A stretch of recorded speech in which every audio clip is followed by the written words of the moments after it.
It's a nightly ritual and the shame of Africa. Thousands of children walk from their villages into the town of Gulu in northern Uganda. If they stay at home and sleep in their own beds, they risk being kidnapped by rebels. The children find themselves helpless, the same as the parents. The parents cannot protect them against abductions.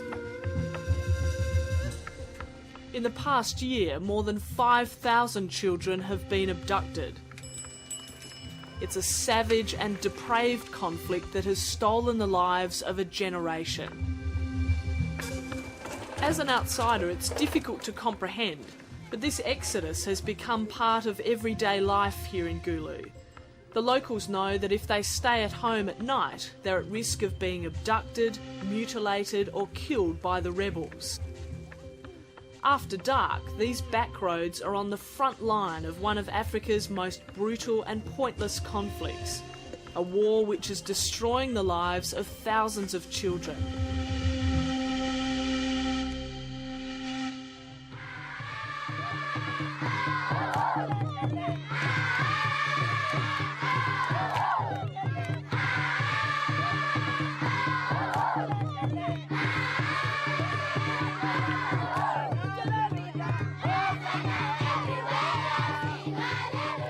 Children rally at makeshift centres, singing prayers before bedtime.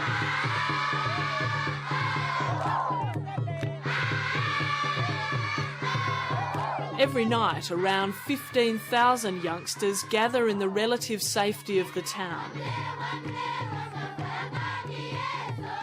The war's been going on for 17 years. The fear of abduction has become part of growing up in northern Uganda.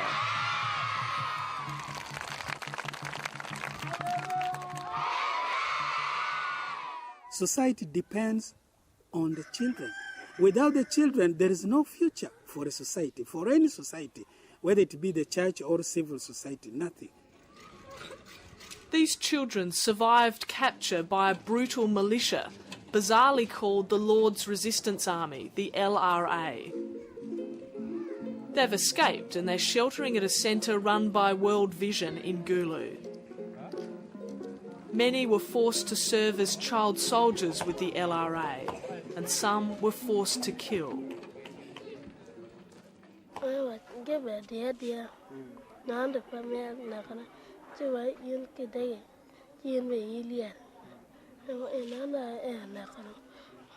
"14-year-old David was abducted by the LRA when he was walking home.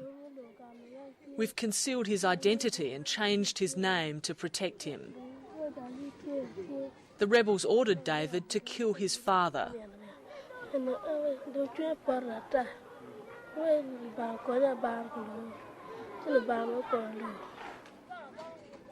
Without his father as a ready victim, David and 2 other boys were then told to kill a woman in a neighbouring village.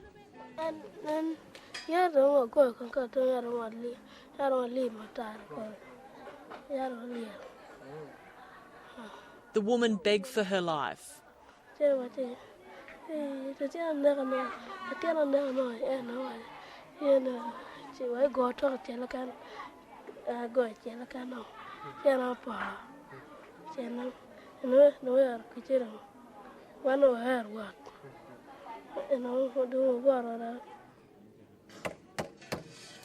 was a chilling induction to the LRA.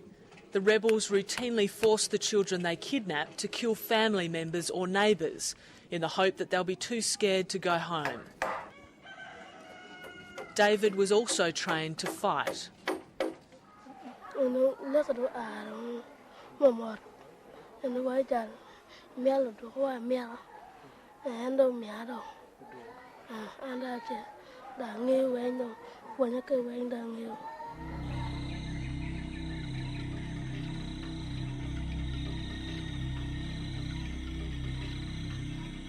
The people of northern Uganda are being terrorised by the Lord's Resistance Army.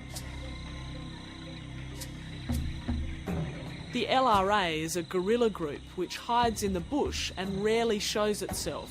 except to abduct, terrorise and kill. The LRA says it wants to overthrow the Ugandan government, but it doesn't have popular support. It's hardcore, only numbers in the hundreds. It has to kidnap children to fill its ranks, and it's only survived this long because of help from the government of neighbouring Sudan.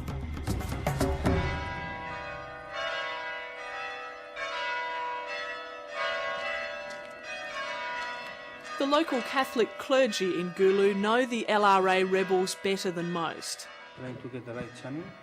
That's because the rebels have stolen more than a dozen two-way radios during raids on church missions. Father Carlos Rodriguez Soto has spoken to Joseph Kony. It seems to be a group that depends very, very heavily on one single person, that is Joseph Kony.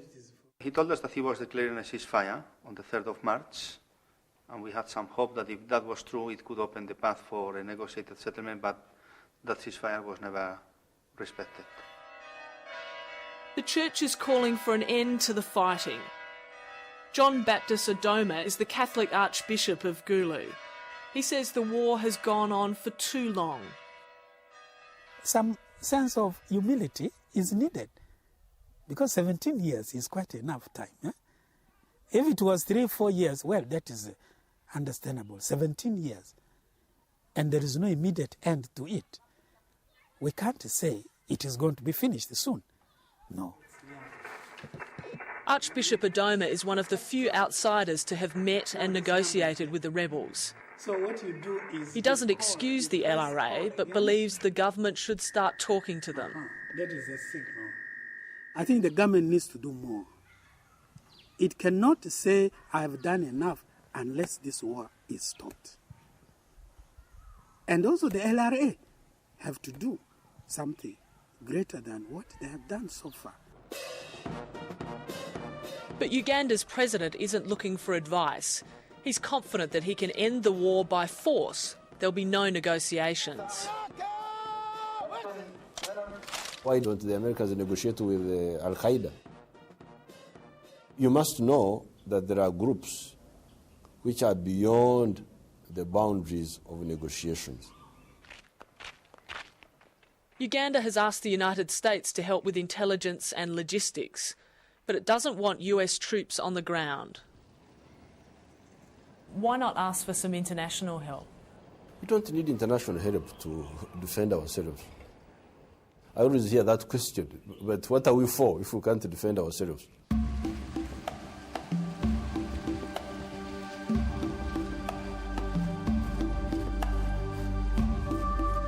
The sheer brutality of this war defies belief. Helen Lanyom narrowly escaped with her life when the LRA raided her village. She was asleep when the rebels forced their way into her house. They used machetes to cut off her lips.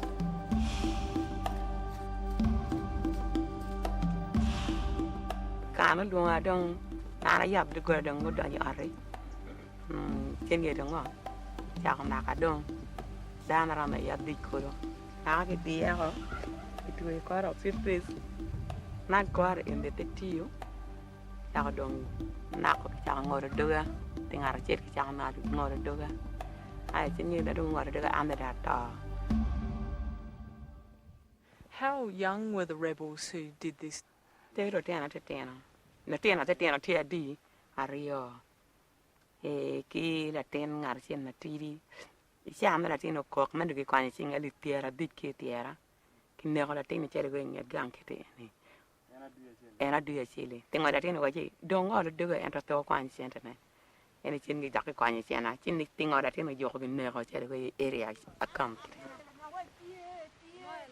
Barbarity is the trademark of the LRA.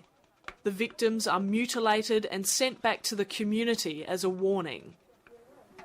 It wasn't until Helen was in hospital that she realised what had happened.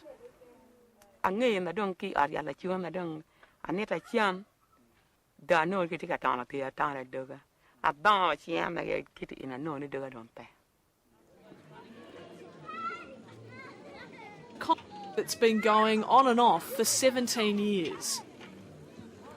When Yoweri Museveni became president in 1986, the war was just beginning. He believes the rebels have been contained, but admits the bloodshed has gone on for too long. It's a shortfall on our side. The group has been contained, but it has not been eliminated. We have gone to him several times. One time he tells us, yes, this thing is going to be finished very quickly, very quickly, very quickly. Then 1 month passes, 2 months, 3 months. So we say, hey, President, what is happening? You are frustrating us, you know? Yeah. What's your message to the people of Northern Uganda who are living in the middle of this conflict? Patience, we shall finish this problem. Why should they have confidence? Because we have won victories in the past and everybody knows them in Uganda. People in Uganda know. We mean what we say and we say what we mean. The victims of the war are running out of patience. They want the president to start paying attention to the suffering.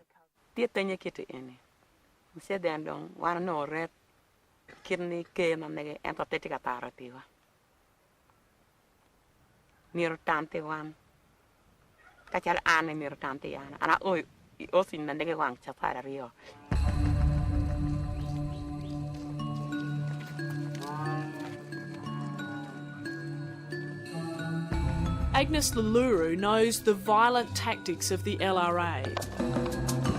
Every night, she and her children leave their village and walk into Gulu to sleep. Agnes was just 15 when she was kidnapped by the rebels. She became one of the LRA's most notorious commanders.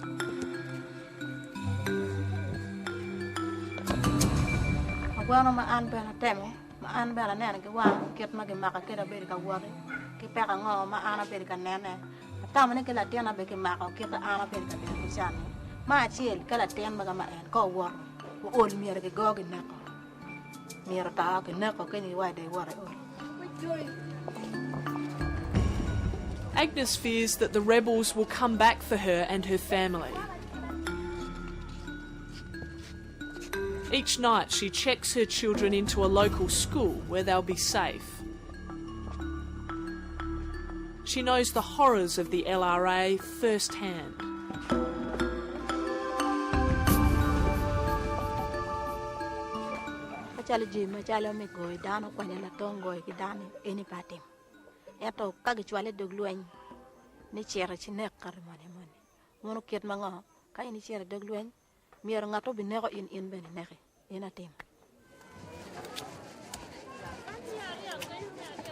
These days, Agnes sells vegetables at Gulu's main market.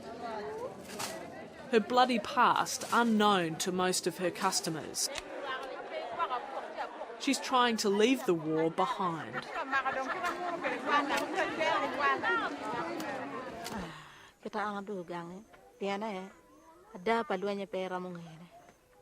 Kano ini dana mai wachi ikonyo dana mai ngo I luenyo mi gonyo gamenda chale civilian no peke romo kwani civilian mi na koneo peke kwani civilian mi tiote atiana tiri mi nyare chiketa ana neno luen pa juni pe luen mami kwanyo gulu dok luen mami donyo gamenda pe tijaranya ye duai komido.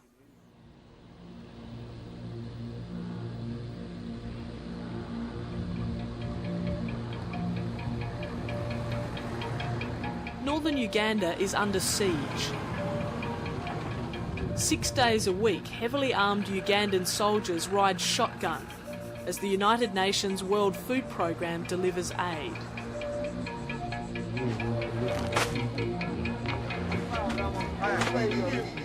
The Ugandan government has surrendered much of the countryside here, yet argues that it's the rebels who are on the run.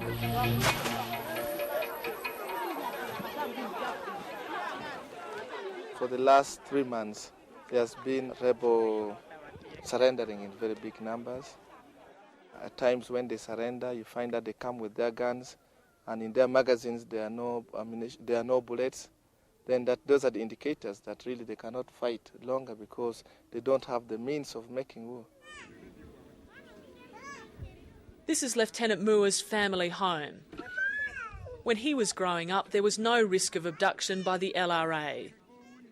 But the rebels are now in control of this area and the local children are in danger.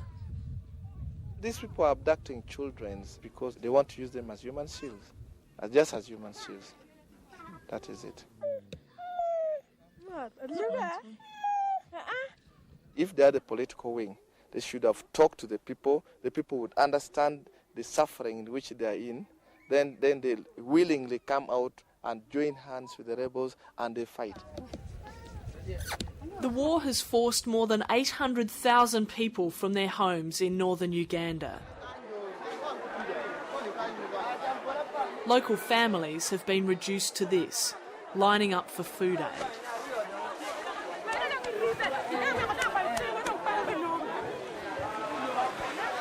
This is fertile land, but people can't even work their fields because of the risk of attack. Neither the war nor its victims can be sustained without outside help. These people are reliant on food aid just to survive.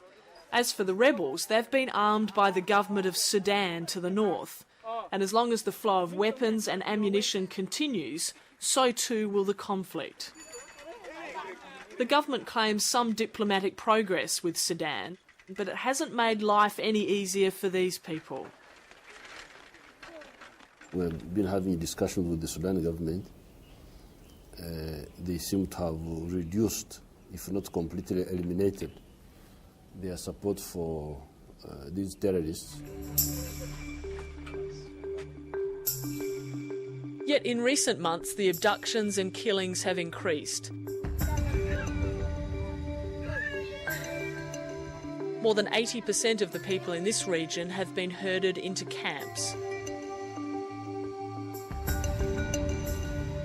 It's a government idea to increase security, but it hasn't stopped the violence and it's left the people here living in poverty. Here it is now a question of truth and sincerity on the side of the government to admit some failures in protecting the children. Because the more continuous these children are being abducted, the more it is pointing to the inability of the government to protect these people. What if you can't find a military solution to this problem? There will be a military solution. How do you know that? Because we have had military solutions in the past.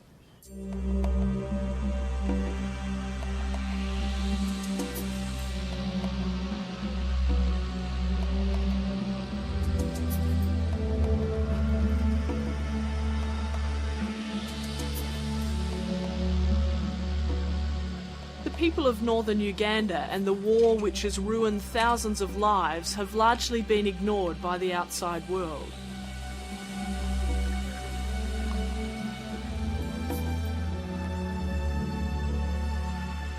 But 14-year-old David can't escape the memories of being forced to kill.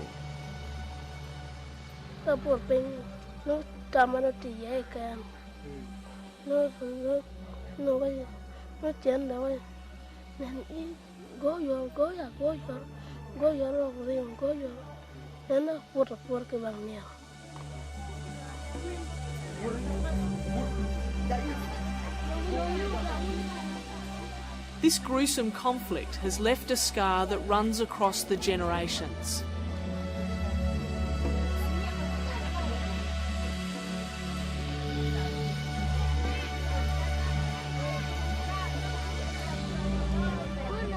Thousands of children have become killers, and thousands more remain at risk.